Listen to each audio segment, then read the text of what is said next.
E o economista Paulo Guedes está montando a equipe para tocar a economia no eventual governo de Jair Bolsonaro. A Folha de São Paulo lista alguns nomes, entre eles os conselheiros de Guedes que atuam em bancos, teles e gestoras de investimento. Fazem parte dela Alexandre Betâmio, presidente executivo para a América Latina do Bank of America, João Cox, presidente do Conselho de Administração da TIM, e Sérgio Heraldo de Sales Pinto, da Bozano Investimentos. Se forem confirmados, os nomes devem empolgar o mercado internacional, que deve retomar os investimentos no Brasil. Além disso, diz o jornal, Bolsonaro já teria definido alguns de seus ministros. Segundo a Folha, são eles: o deputado Onyx Lorenzoni para chefe da Casa Civil.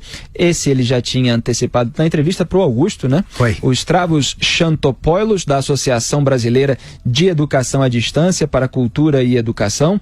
Henrique Prata, presidente do Hospital do Câncer de Barretos para a Saúde. Oswaldo Ferreira, general 4 estrelas da Reserva para os Transportes. Augusto Heleno, general da Reserva para a Defesa. Esse já estava bastante envolvido. O astronauta Marcos Pontes para Ciência e Tecnologia. Também tinha antecipado. O Gustavo Bebiano para o Ministério da Justiça, é o atual presidente nacional do PSL, assessor e advogado do Bolsonaro. O Naban Garcia, presidente da União Democrática Ruralista para o Ministério da Agricultura. Quer dizer, o Bolsonaro, a campanha dele, né, e por meio também das indicações do Paulo Guedes, já revelando diversos nomes. E o que é engraçado, Augusto, é que o Haddad não revela nada. Principalmente o eventual ministro da Fazenda, porque fica parecendo cada vez mais que eles posam com uma determinada atitude para chegar lá no governo e fazer outra coisa. Então ele não quer dizer quem é que ele vai botar lá, porque sabe que geraria um desagrado, principalmente no mercado, entre analistas financeiros, porque seria alguém de maior dirigismo estatal, maior intervencionismo, que levaria talvez a economia para os rumos venezuelanos. Olha, eu nunca vi o Zé Maria, também você é mais jovem, mas também nunca viu, o Zé Maria não viu, nem eu vi uma situação dessas. Alguém, no caso Bolsonaro, com possibilidades de assumir a presidência da República sem nenhum compromisso com nenhum partido, nem o partido a que ele pertence, porque ele criou o partido e não ocorreu o contrário. Pois bem, se ele escolher criou, só para deixar claro, porque às vezes a gente usa essas forças de expressão. Fez existir. Ele fez existir politicamente. O partido já estava criado, mas não tinha expressão nenhuma. Deputados, agora é a segunda maior bancada da Câmara. Exatamente, isso aí resulta da votação dele. Agora, eu torço para isso aí, torço para que ele escolha até representantes de outros partidos, não tem problema nenhum, porque não há barganha. Que ele faça um ministério exemplar e que mostre que, ao contrário do que tem ocorrido no Brasil há muito tempo, por força das circunstâncias de que nenhum presidente conseguia se livrar, ele escolha livremente os seus ministros. Isso seria um exemplo seria o cumprimento de uma promessa, e ele tem todas as condições de fazer isso. Escolha o melhor. Amparar o melhor para a saúde. Exatamente, aqui há bons nomes.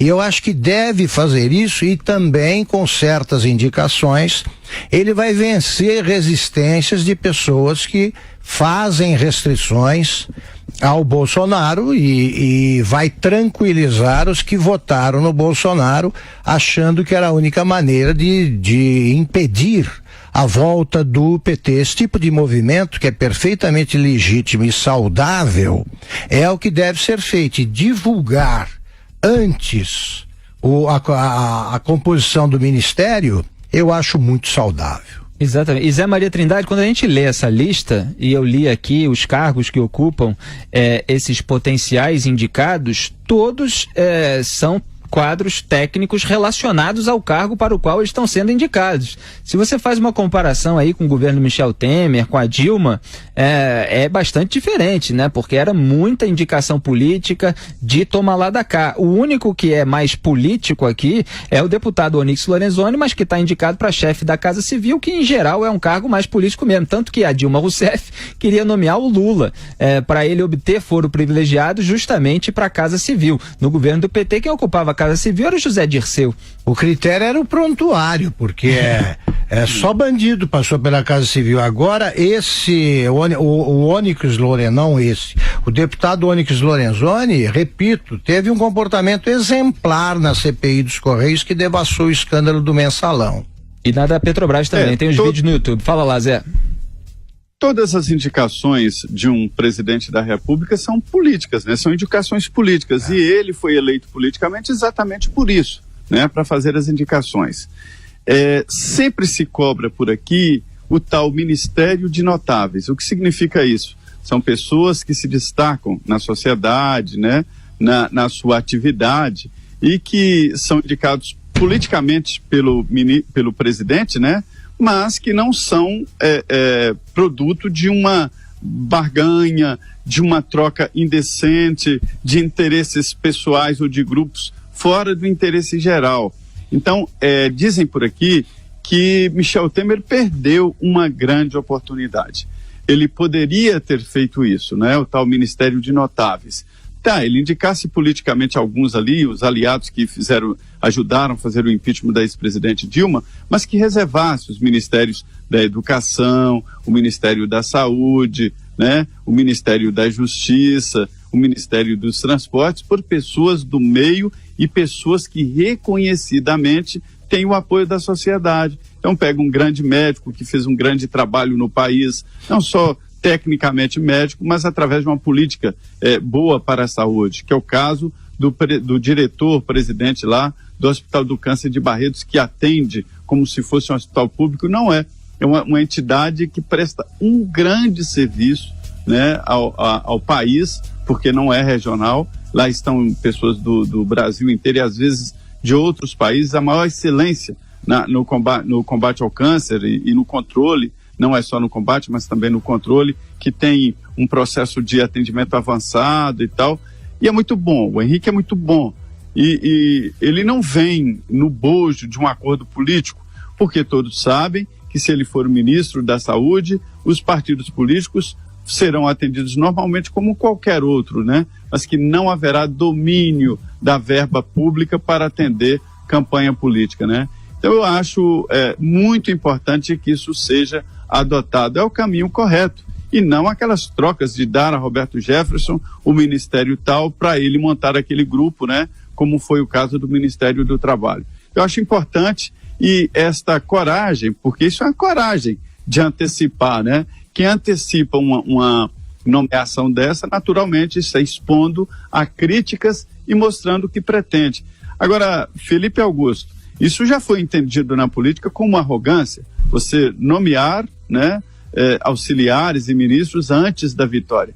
Mas eu acho que não, ele está indicando, ele não está nomeando, é apenas dizendo, olha, se eu ganhar, essa será a minha equipe. E durante a formação da esplanada de ministérios do governo Michel Temer, eu comentei, vários outros analistas comentaram, que o Temer indicou certos considerados notáveis para a área econômica, para tentar tirar o país da crise, e garantiu ali o núcleo duro do PMDB, Moreira Franco, Eliseu Padilha, toda essa turma, garantiu cargos na esplanada dos ministérios para eles, para garantir o foro privilegiado, porque também estavam sendo alvos de denúncias. Agora, uma das pessoas que o Michel Temer colocou na área econômica, no BNDES, foi a Maria Silvia Bastos. E a Folha hoje disse que a Maria Silvia pode participar do governo do Bolsonaro. Maria Silvia que acabou saindo em decorrência de pressões que vinha sofrendo, justamente porque não estava querendo liberar empréstimos de qualquer maneira, como acontecia nos tempos dos governos petistas. Então, é um bom nome, fez um bom trabalho no BNDES e pode voltar aí. E o Roberto Castelo Branco, da FGV, que denunciou o saque da Petrobras